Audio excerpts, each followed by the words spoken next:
Hello everyone, एक और question time and work पे। A, B and C can do a work in 10, 12 and 15 days। A किसी काम को 10 दिन में कर सकता है, बी उसी काम को 12 दिन में कर सकता है और सी उसी काम को 15 दिन में कर सकता है। तो इनका एलसीएम कितना आएगा? 60। तो वही मैंने काम ले लिया है। अब इनकी एफिशिएंसी अगर मैं निकालूं, इसकी एफिशिएंसी 6, इसकी एफिशिएंसी 5 और इसकी एफिशिएंसी 4। अब इन तीनों की अगर मैं एफिशिएंसी जोड़ दूं तो कितना आ जाएगा मेरे पास? 15।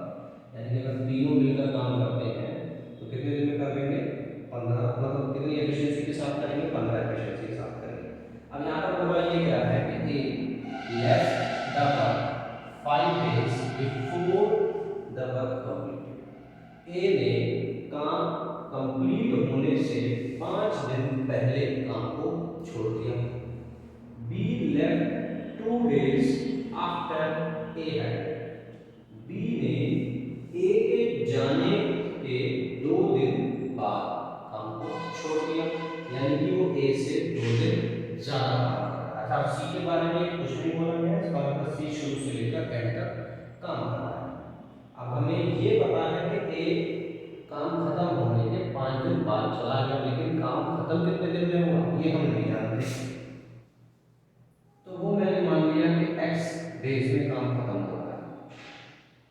अब यहाँ पर ए कितने दिन काम करेगा? अगर x दिन तक काम चला है तो ए ने उससे 5 दिन कम काम किया, बी ने इससे 2 दिन ज्यादा, क्योंकि इसके जाने के 2 दिन बाद हो गया है तो 2 दिन ज्यादा काम किया। अब सी ने स्टार्टिंग से एंड तक काम किया, तो जितने दिन काम चला था उतने ही दिन उसने काम किया। अब ए इतनी एफिशिएंसी के साथ काम कर रहा है, बी इस एफिशिएंसी के साथ काम कर रहा है और सी इस एफिशिएंसी के साथ काम कर रहा है। तो ए, अगर मैं इन दोनों को मल्टीप्लाई कर दूं, ए ने कितने दिन काम किया? इस एफिशिएंसी के साथ काम किया, तो क्या आएगा? 6x minus 30। बी 5 एफिशिएंसी के साथ काम कर रहा है, तो ये आ जाएगा 5x माइनस 15। और जो सी है वो 4 एफिशिएंसी के साथ काम कर रहा है, तो ये आ गया 4।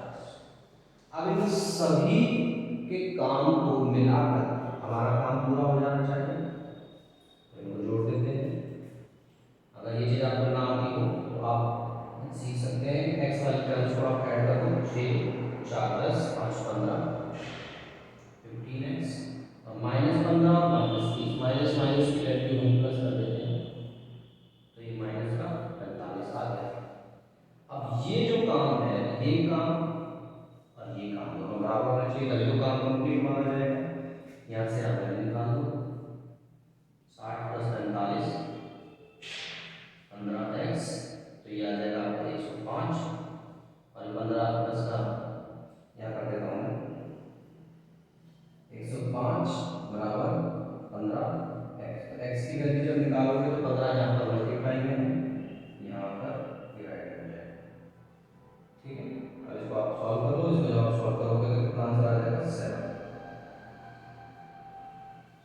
7 दिन में जो काम है वो पूरा हो जाएगा। ठीक है, चलिए एक बार और देख लेते हैं सवाल को। A B C can do work in 10 12 15 days. 10 12 15 दिन में वो काम कर सकते थे। काम मैंने इनके एलसीएम से निकाल दिया 7। एफिशिएंसी आ गई ए की 6, बी की 5 और सी की 4। ये मैंने टोटल एफिशिएंसी निकाल दी है, हाल इसकी जरूरत नहीं पड़ेगी। अब इसमें बोला गया था कि जो ए है वो 5 दिन पहले काम खत्म होने से चला जाता है। मुझे नहीं पता था कितने दिन काम किया गया है, मैंने मान लिया x डेज काम किया गया है। 5 दिन पहले चला जाता है, तो मतलब x माइनस 5 डेज का काम करता है।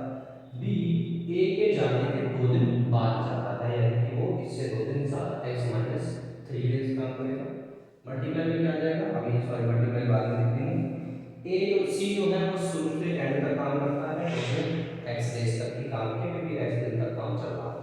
अब यहाँ पर एफिशिएंसी की अगर मैं बात ए की एफिशिएंसी 6 है, अगर वो x माइनस 5 दिन काम करता है और 6 एफिशिएंसी से काम करता है तो काम कितना करेगा, 6 मल्टीप्लाई x माइनस 5, तो 6 को x से मल्टीप्लाई कर दिया और 5 से मल्टीप्लाई कर दिया।